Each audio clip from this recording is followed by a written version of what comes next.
시작할까요? 안녕하세요. 네, 공부하시느라 고생이 많으십니다. 자, 교재 54페이지로 가서 이제 3회 변호사 시험 형사법으로 가죠.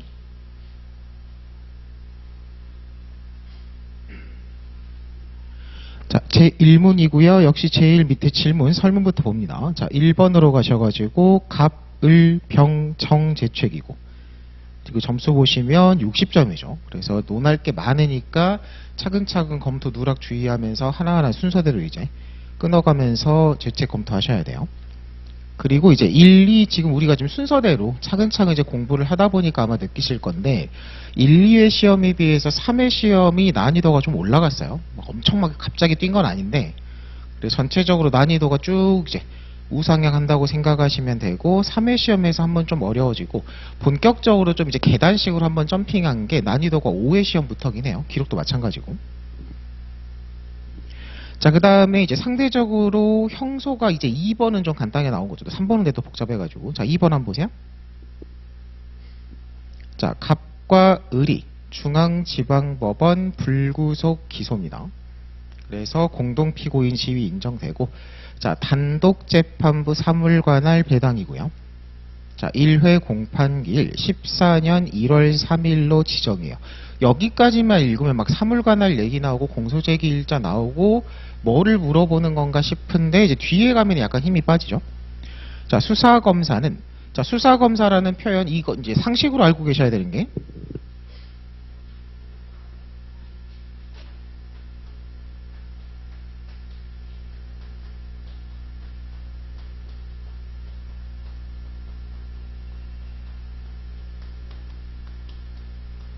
시험하고는 상관없이 뭐 이거의 의미를 물어보는 건 없어요.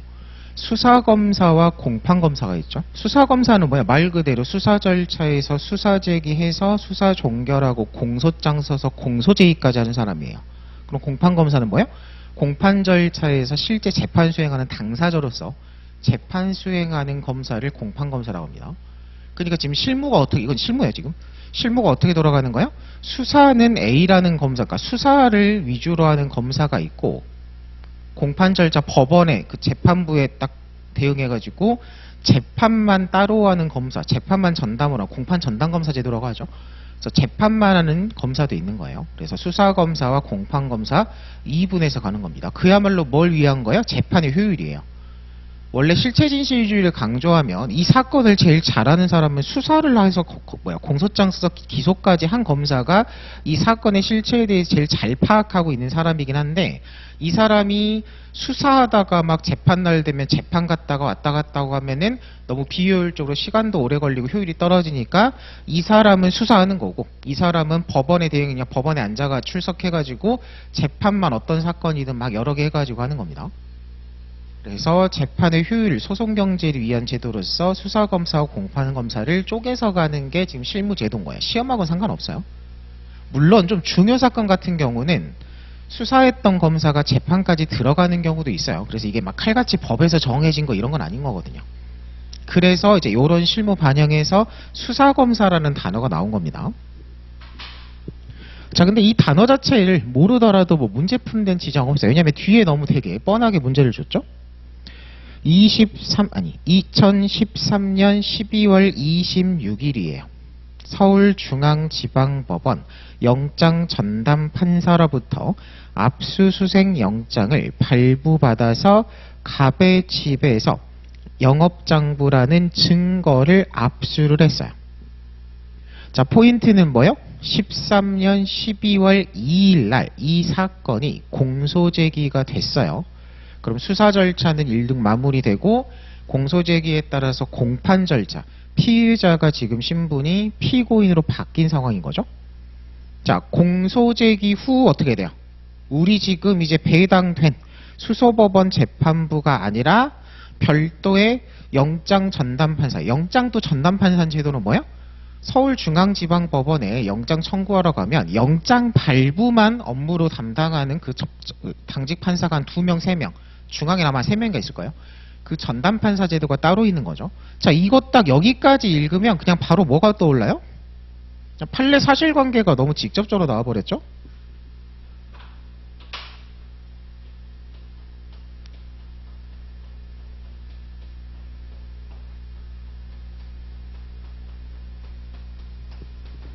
자, 공소 제기 후의 수사 전체 개관 한 번만 쫙 하면 어떻게 돼요? 이거 어차피 뒤에도 나오니까 또.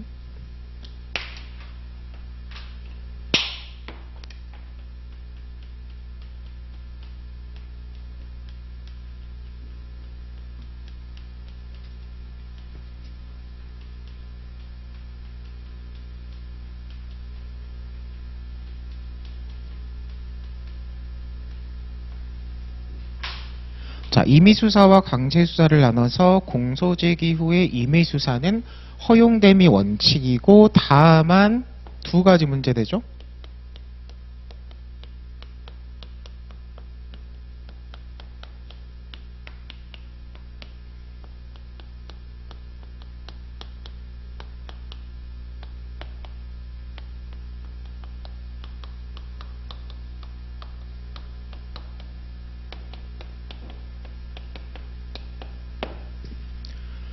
그래서 피고인 신문 허용 여부 직접주의 공판 중심주의 관련해서 될 거냐 말 거냐 걔네들이 믿고 판례 태도가 긍정설로 가고요.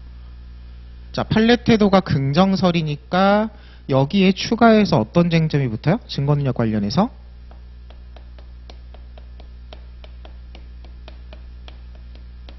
세부 판례 내용 쓰고 이런 거 생략이에요. 자, 허용됨을 전제로 그 결과 작성된 조서에 대한 증거능력 전문법칙 외에 313조가 적용될 거냐 312조가 적용될 거냐에서 판례가 312조설로 빼는 거죠. 그래서 312조인 걸 전제로 이제 1항 내지 4항은 추가로 따져봐야 되는 거예요. 그래서 이 두 개의 쟁점이 붙어 다니는 게 기본이고요. 자, 그 다음에 증언범목 목적의 참고인 조사 공판중심주의 직접주의 위반에서 위법이고 판례 태도가 어디까지 가요? 그 결과 작성된 진술조서, 진술서, 위증으로 입건해서 작성된 피의자 신문조서 전부 다 증거동의하지 않는 이상 증거능력 부정이에요. 원래 위수증에 대해서는 증거동의 부정하는 건데 딱 이 파트 딱 두 군데 나오는 거죠. 증인신문 참여권하고 이 공소제기 후 증언범목 목적 참고인 조사에서 증거동의하지 않는 한 증거능력 부정된다고 해서 반대 해석상 증거동의 가능성을 열어두는 게 여기서 이상한 판례였어요. 자, 그 다음에 강제수사는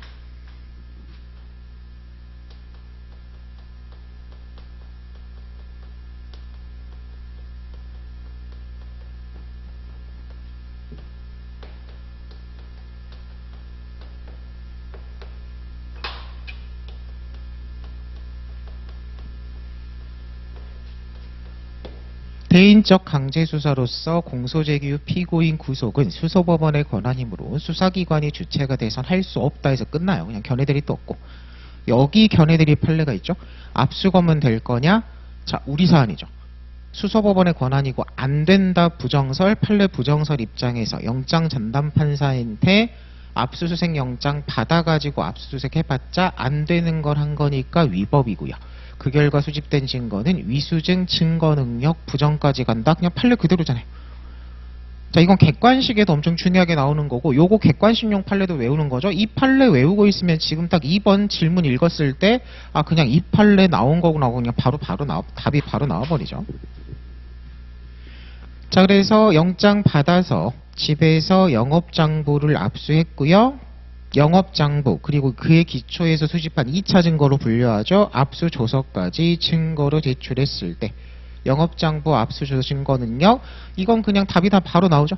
공소제기 후 압수검 허용 여부 판례 부정설 타당하고 따라서 이 압수 절차는 위법이고요. 그 결과 수집된 영업장부 위법 수집 증거 배제 법칙에 따라 증거능력 부정되고 그의 기초하에 수집한 이 압수조서 독수의 과실 이론에 따라서 역시 증거능력 부정이에요. 그래서 저번 시간에도 한번 했었죠. 위수증 같은 게 시험에 나오면 1차 버전, 2차 버전, 3차 버전 3개 다 그냥 쓸말까지 외워가지고 숨도 안 쉬고 법리기재는 해야 돼요. 쓸 것 같으면. 그리고 이게 20점짜리니까 지금 배점을 어느 정도로 분류해서 이제 답안을 써야겠어요. 압수 절차의 적법성 관련해서 공소제기 후에 압수수색 검증 허용 여부가 한 7점, 8점, 9점, 10점 정도 배점. 그러니까 딱 배점이라는 얘기 한 10줄 정도 할애될 거고 영업장부의 증거 능력에 대해서 위수증 법리 이 정도는 써줄 수 있겠죠. 5점 정도 배점 배당해가지고 한 다음에 독수독과 이런 나머지 5점. 그래서 15 정도 해가지고 20줄 정도로 쓰면 되겠구나라고 이미 딱 설문 읽으면서 답안 구성까지 바로 나와야 됩니다. 되게 전형적인 문제인 거죠. 자, 그 다음에 55페이지 3번 보세요. 그러니까 이제 슬슬 풀다 보면 약간 이제 익숙해지는 거긴 한데 뭐 꼭 이렇게 되는 건 아니지만 이제 주로 이렇게 나오고 있죠. 최근까지도. 형소는 그냥 통으로 갑을병정 논해를 그냥 통으로 내버리지만 형소 같은 경우는 설문 자체가 분설돼 있고 방금도 그랬지만 질문만 읽으면서도 어느 정도 쟁점 결론이 형소는 또 나와버려요. 자, 3번도 마찬가지입니다. 병과 정은 도박 등으로 각 벌금 300만원 약식명령 발령이에요. 유죄죠. 근데 병은 정식재판 청구하면서 폭처법 집단 흉기 등 상해입니다. 이거 수업 시간에 여러 번 언급을 했죠. 이거 지금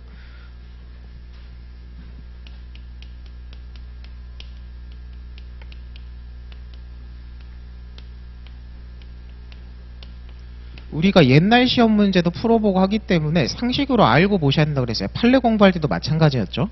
여기서 지금 집유사항이 몇 조 몇 항 범죄예요? 폭처법 3조 1항인데 현행법전 찾아봤자 3조 1항은 삭제되고 없죠. 자, 3조 1항에서 집단 흉기 등 상해가 연역이 어떻게 돼요?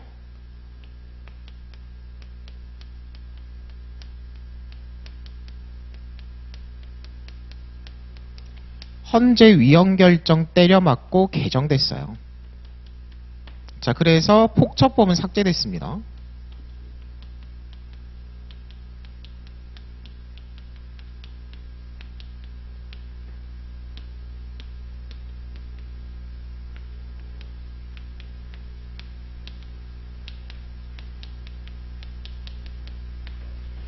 그래서 폭처법 3조 1항은 헌재 결정의 취지에 따라서 개정 삭제되고 현재 없고요. 대신에 뭐가 신설됐어요? 258과 259조 사이에 258조의 2로 해서 특수상해죄 신설이죠.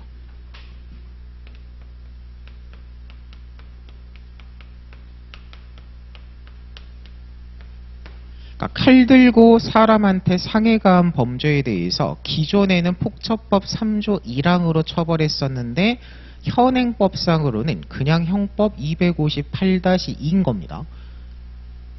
그래서 존재는 알고 보셔야 된다 그랬고요. 자, 그러면 지금 우리가 문제 이제 현행법상으로 우리가 공부할 때는 어떻게 공부해야 된다 그랬어요? 판례 공부할 기본서 볼 때도 마찬가지죠. 그래서 이건 기본서 볼 때부터 얘기하는 거예요. 자, 55페이지입니다. 두 번째 줄 폭처 집유상이 나오면 그냥 옛날 이건 지금 삭제되고 없는 범죄고 칼 들고 찌른 건 거고 현행법상으로의 형법 특수상인 거지. 이렇게 딱 머릿속에서 바꿔가지고 읽어야 된다 그랬어요.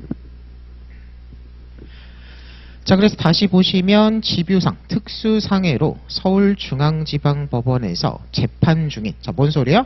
하나는 도박 약식 받고 정식재판 청구돼서 정식재판 1심 진행하고 다른 하나 범죄 지금 집유상은 그냥 일반 구공판 공소제기 돼가지고 현재 1심 재판 진행 중인데 둘 다 1심 성격이고 한 사람이면 수개유죄 관련 사건이니까 1심에서 병합심리가 되죠. 그래서 병합심리 요구하여 두 사건이 이제 병합돼서 1심에서 같이 재판받는 상황인 겁니다.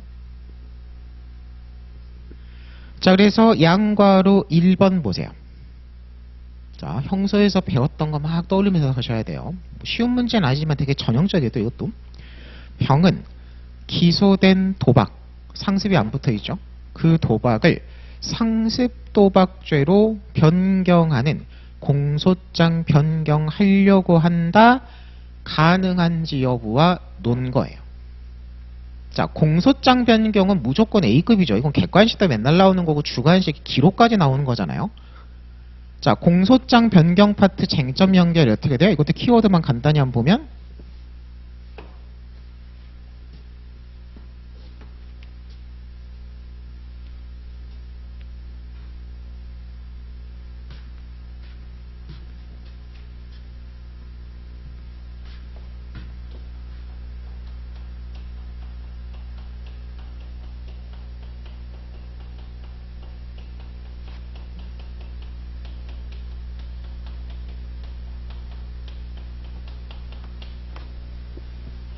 공소사실 동일성 판단 기준에 따라서 판단한 결과 동일성이 인정되면 검사는 공소장 변경 신청할 수 있고 법원은 허가 결정하여야 한다죠.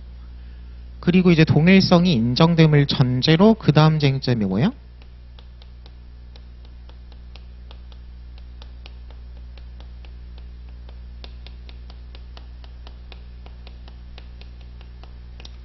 동일성이 인정되니까 신청하고 허가 결정해서 기소된 거를 바꿔서 재판해도 되지만 소송경제 등을 고려할 때 그런 절차를 거칠 필요 없이 법원이 직권으로 인정이라는 건 유죄 인정한다는 얘기죠. 판결 선고 유죄 인정할 수 있냐가 소송경제와 불고분리 원칙과의 관계 문제인 거고요. 판례 태도가 어떻게 돼요? 사실기재에 따라서 피고인의 방어권 행사에 실질적인 불이익 초래할 염려가 없는 경우에 가능하고 구체적 법리기자 여기까지 가야죠. 구성요건이 같은 경우와 다른 경우 나눠서 같은 경우는 필요 불가결한 사실과 기타 사실 나눠서 전자는 필요하고 후자는 필요 없고 구성요건이 다른 경우는 원칙적으로 직권 인정 안 되고 필요하되 예외적으로 축소사실과 법적 평가만을 달리하는 거 공범관계 변경, 재수관계 변경 이런 것들이 있죠. 직권 인정 가능하다까지예요. 여기까지 이미 쓸말정리 끝나 있어야 돼요. 공소장 변경은 뒤에서도 또 나옵니다. 이 얘기를 몇 번 더 할 거예요. 지금 수업 시간에 똑같은 얘기를. 이렇게 딱 던졌을 때 처음 들었을 때는 좀 까먹고 해가지고 정리가 덜 돼 있을 수 있는데 계속 이제 반복돼서 나오잖아요. 그럼 복습까지 지금 다 하고 계시죠? 후반부로 이제 중반부 넘어가면 이 얘기는 이미 지겨워져야 돼요. 저 얘기를 또 하나 그냥 좀 넘어가지 그냥 스킨박 할까 막 이렇게 돼야 돼요. 인강 들으시는 분들은.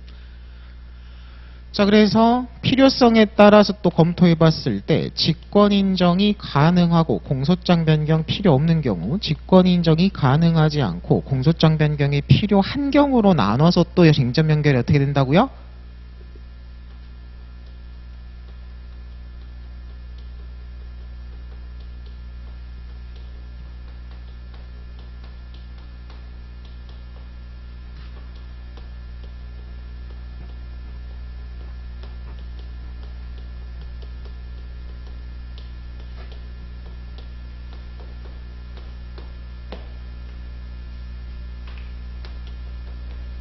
요렇게 쟁점이 나눠지는 거죠. 자, 그러면 다시 우리 문제로 와보세요. 요렇게 머릿속에 이미 딱 잡혀있는 상황에서 어디까지 물어보는지 이제 교통 정리하고 쓸말 정리하고 분량 정리하는 건데, 자, 이 문제는 지금 뭐야? 공소장 변경을 할 수 있냐 없냐 변경 신청. 자, 그럼 무슨 쟁점에서 나온 거야? 그냥 여기 좀. 공소장 변경 신청을 하려면 뭐가 있어야 된다? 기소된 도박죄와 변경하려는 상습 도박죄 사이에 기본적 사실관계가 동일해서 공소사실 동일성이 인정되면 신청해서 허가 결정해야 되고요. 신청할 수 있고 신청이 있으면 허가 결정해야 되고 동일성이 부정되면 신청 자체를 할 수 없다예요. 해봤자 기각 결정인 거죠. 자, 그러면 물론 이제 앞에서 사실관계 마저 읽으면서 확인은 해봐야겠지만 대충 답이 어떻게 나와요? 같은 피고인이 같은 일신 장소에서 같은 도박한 거 기본적 사실관계는 똑같고 뭐만 달라지는 거요? 상습성 유무만을 달리하는 거니까 기본적 사실관계가 동일하다 검토해서 동일하니까 신청할 수 있다까지 가시면 돼요. 역시 물론 최종 확인은 사실관계에서 다 혹시라도 막 일자 같은 게 별개고 막 다른 도박 같은 게 나온 거냐 확인을 해봐야겠지만 그런 예외적인 게 아니면 그냥 이런 식으로 이제 맞춰서 공소사실 동일성 판단 기준에 따라서 사안포섭한 다음에 할 수 있다라고 차근차근 쓰면 되겠구나. 그러니까 이렇게 역시 잠정적으로 답이 바로 나와버리잖아요. 쉬운 문제는 아니지만 전형적이라고 그랬죠. 자, 그 다음에 양과로 2번 보세요.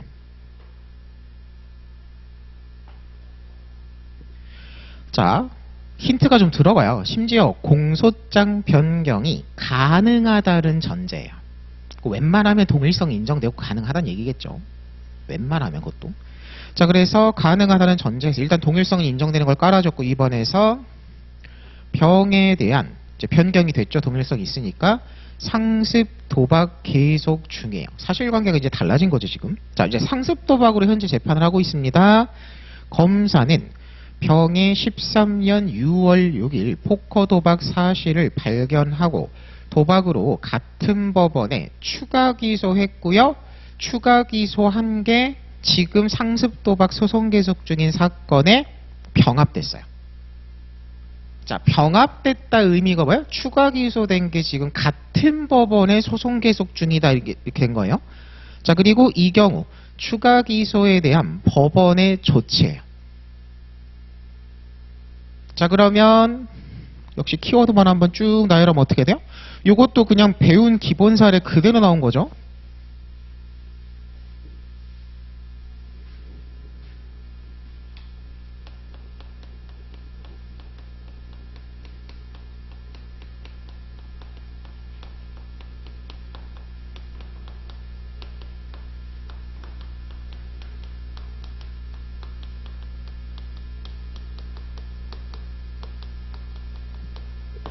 상습절도 포괄일죄죠. 기소된 상습절도 포괄일죄 동일한 습벽 발현 추가 범행 밝혀진 경우 그 추가 범행 밝혀진 걸 기존 공소 사실에 추가하는 취지의 공소장 변경 신청을 했어야 되는데 그걸 안 하고 따로 기소해 버렸을 때 그 추가 기소의 적법성 결론이 뭐예요? 판례태도 이중 기소에 해당해서 부적법이에요. 자, 그 다음에 연결 쟁점이 뭐예요? 이 목차 3개는 머릿속에 이미 잡혀 있어야 돼요.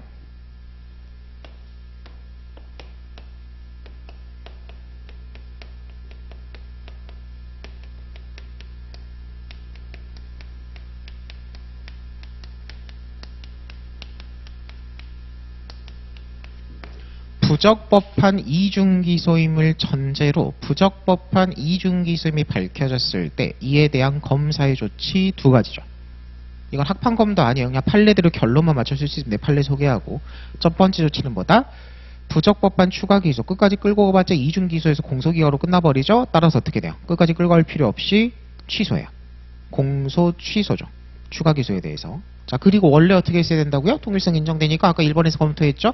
앞서 검토한 바와 같이 동일성 인정돼서 가능한 바 기존 상습 도박에다가 추가하는 취지의 공소장 변경 신청을 했어야 된다. 앞서 살펴본 건 아니죠. 상습 도박의 추가 도박이니까. 그래서 공소 취소와 추가하는 취지의 공소장 변경 신청 검사 조치예요. 자, 그리고 3번이 뭐였어요?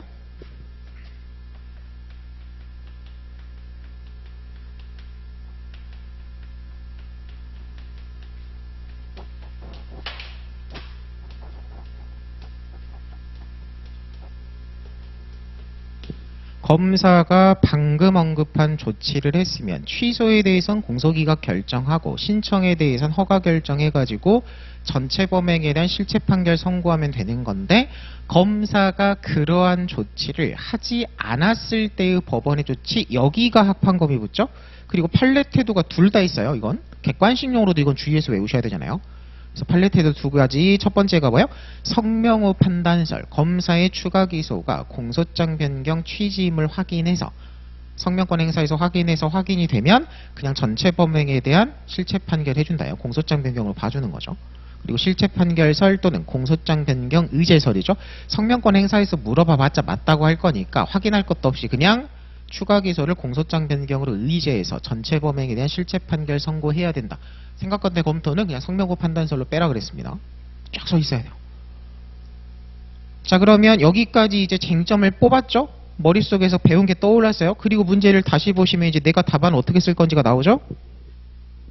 추가 기소에 대해 법원이 취할 조치를 물어봤어요. 그러면 뭐예요? 질문 자체는 3번만 물어본 겁니다. 근데 방금 설명도 했죠? 3번을 논하려면 1, 2번을 다 써야 돼요. 이건 논리적인 순서의 전제로 이게 잘못된 걸 전제로 검사 조치인 거고 검사가 조치를 한 경우와 안 한 경우를 나눠서 안 한 경우에 대한 견해 대립인 거잖아요.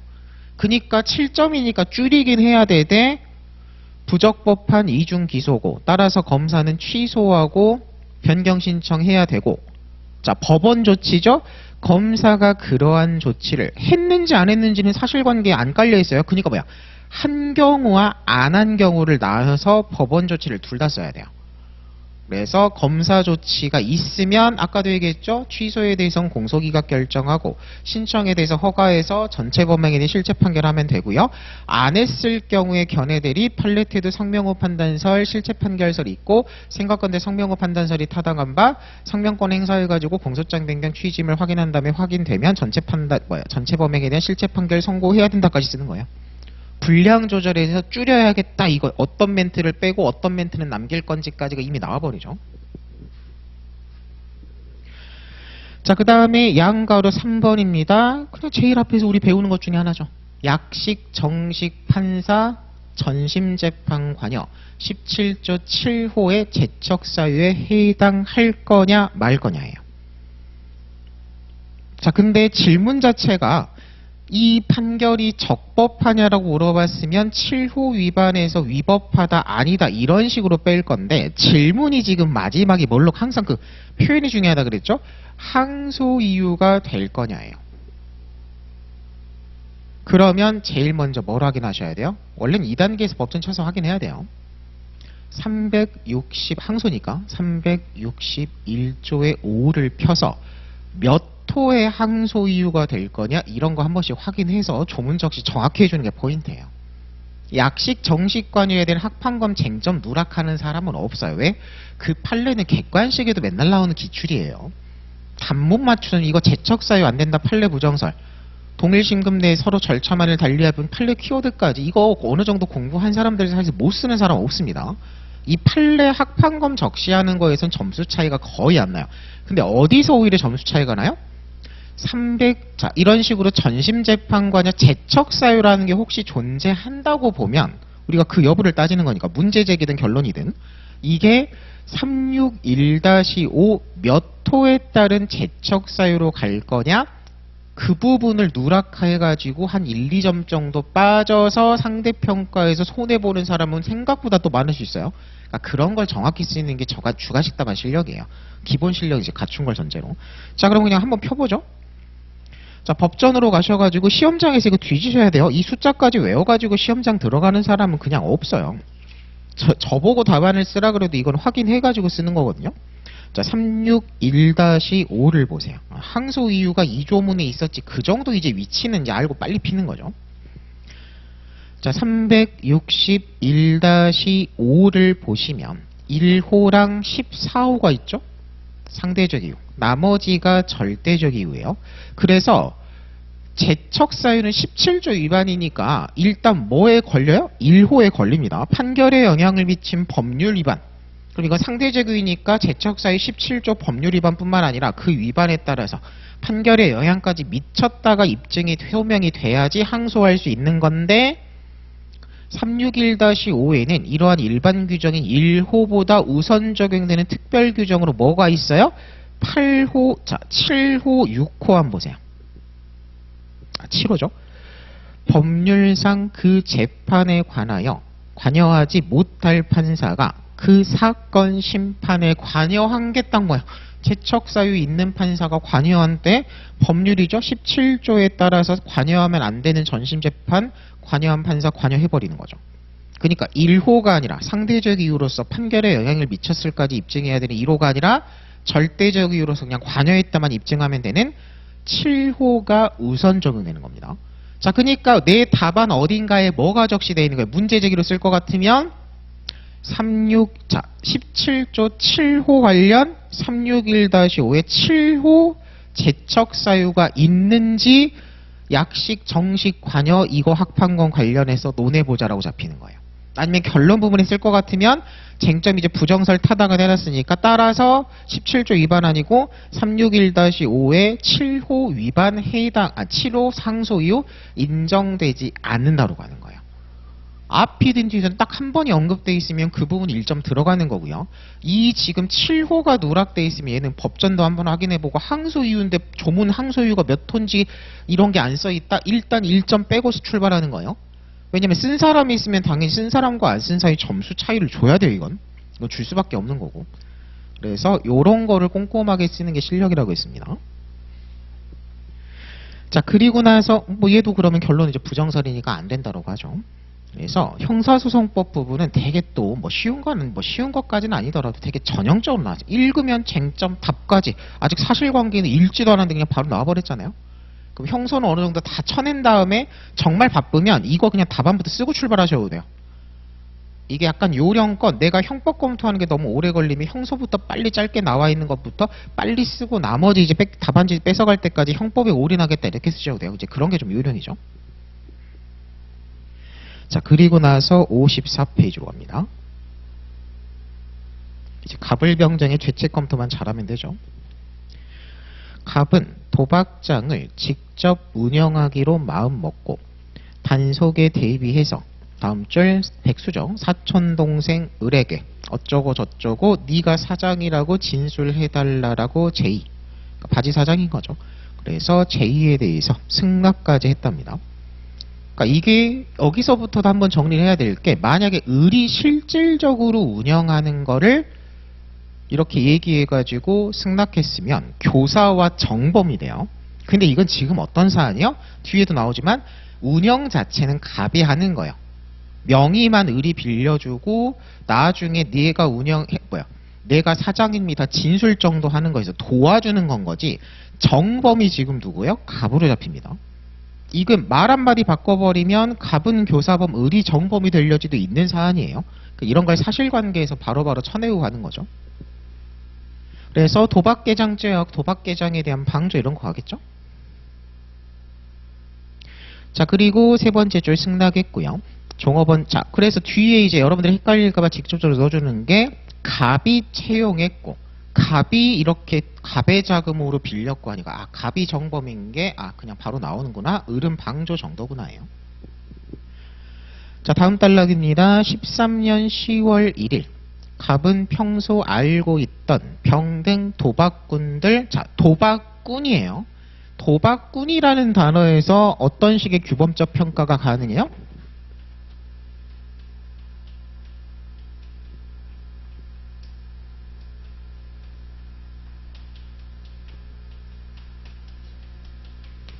원래도 도박을 했었고 오늘 또 도박하러 맨날 하던 놈들이니까 그냥 죄명 검토 같은 거를 단순 도박보다는 상습 도박으로 뺄 여지가 있는 단어인 거죠. 자, 연락해서 포커 도박 하도록 했고요. 자리값으로 판돈해서 영리 목적 다 들어가죠. 10%씩 떼어내었고 을은 창문으로 망을 봐서 방조 사실을 계속 확인해주고 있습니다. 자, 그 다음 문장은 지우셔야죠. 이건 옥이죠.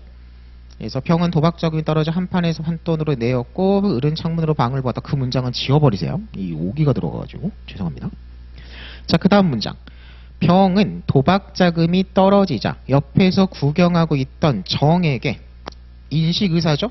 기망, 사기고의 변제할 의사가 없었는데 있는 척 빌려달라고 했고요. 정은 이에 속아가지고 상습 도박 전과까지 있어요. 지금 이 도박의 상습성 같은 걸 깔아주죠. 알면서도 빌려줬죠. 자, 판례돼 있죠. 도박할 거 알면서 돈 빌려주면 도박 방조잖아요. 그래서 아까 정해자치까지 논해야죠. 도박 방조죄인데 자, 여기서 이제 무슨 문제가 생기는 거예요?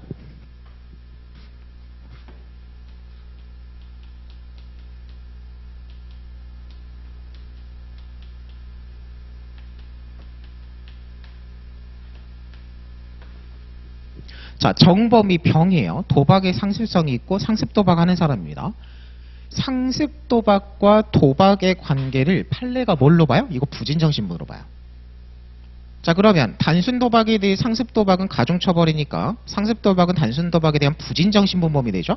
부진정신분범에 있어가지고 가담자니까 어떻게 돼요? 공범신분 33조 본문단 세기가 문제될 수 있어요. 해설 보면서 기본 쟁점 정리 해설 보면서 다시 한번 할게요. 자, 근데 또 여기서 무슨 문제가 생기는 거예요? 신분 있는 부진정 신분이에요. 상습 가중처벌. 신분이 있는 병의 행위에 신분 없는 정이 가담한 건가라고 해서 33조 단서 막 이런 거를 검토하려고 봤더니 지금 뭐요? 정도 도박꾼이에요. 정도 도박꾼. 아까 병등이 도박 상습 도박꾼이었죠? 이런 사람 아까 그래서 이 얘기를 여기서 간 건데 정한테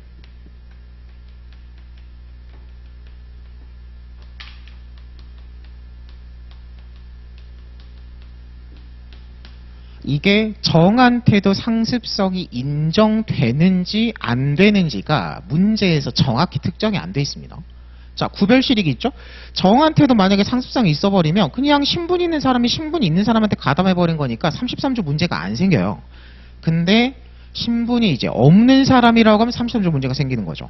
그러니까 지금 뭐예요? 정도 도박꾼이니까 별도 설시가 없더라도 상습성 인정할 여지가 있죠. 그래서 이 경우인지가 애매해요. 물론 선회를 막 끝까지 해보면 출제 의도는 여기로 볼 여지가 있죠. 정한테는 습벽이라는 표현을 직접 또 써줬으니까. 근데 애매합니다. 그럼 좀 안전하게 답안을 방어로 쓸 것 같으면 이 경우 가정에서 둘 다 쓰는 거예요. 물론 너무 바쁘면 요것만 쓰는 거예요. 해설이니까 또 둘 다 해놨습니다. 내용은 이따 좀 보면서 다시 설명하죠. 그래서 3회 시험이 1, 2보다 좀 더 복잡하긴 해요. 형법에서도 막 이렇게 경우의 수 나눠가지고 꼼꼼하게 해야 되는 거죠. 자, 출동해서 체포됐고 도망갔고요. 을은 어쩌고 저쩌고 구체적 거짓말까지 했어요. 그럼 위계공지방, 범위 능력 도피 같은 거 추가로 문제 될 거고 적극적 조작 같은 것도 있어야죠. 자, 단속 후 앞에서 비슷한 거 한번 있었죠. 불구속 수사 조건으로 자수 의사 밝히자, 외부에서 만나자 긴급 체포하려고 했어요. 자, 기존에는 피의자 신문 실질인데 진술 거부권 고지 안 해서 위법이다였죠. 자, 이 사안은 뭐야? 자진 출석한 자에 대한 체포 필요성 관련 긴급 체포 가부고요. 판례는 무작정 안 되는 건 아니고 좀 더 중범죄 혐의가 밝혀져서 도주 우려가 인정되는 등 예외적으로 요건을 좀 더 엄격하게 따져서 인정되면 긴급 체포할 수 있다고. 이 사안은 그런 추가적인 사정 없으니까 체포 필요성도 없는데 했다. 요건 못 갖춘 긴급 체포로서 위법하다요. 자, 그래서 근데 긴급 체포의 위법성을 물어본 게 아니라 죄책이죠. 지금 뭐요? 밀쳐서 넘어뜨려고 골절입니다. 자, 그럼 또 뭐야? 공직방과 상해죄예요. 자, 위법한 체포니까 공직방의 구성요건 해당성이 인정되지 않고요. 위법한 체포니까 정당방위로서 상해죄 위법성 조각 역시 불성립 무죄입니다. 그 두 개 검토하는 거예요. 형법 형소 엮이는 형사 케이스에서 형법 시간에 대해 얘기하고 형소 시간에 대해 얘기한 케이스가 그대로 나온 겁니다. 어려운 문제는 아니지만 전형적인 문제라 그랬죠. 자, 그래서 이것도 해설 보면서 좀 더 차근차근 보죠. 자, 그래서 이제 55페이지 해설로 가는데 좀 미리 쉬었다 갈까요? 그래서 쉬었다가 가불병정의 죄책부터 보도록 하겠습니다. 쉬었다 할게요.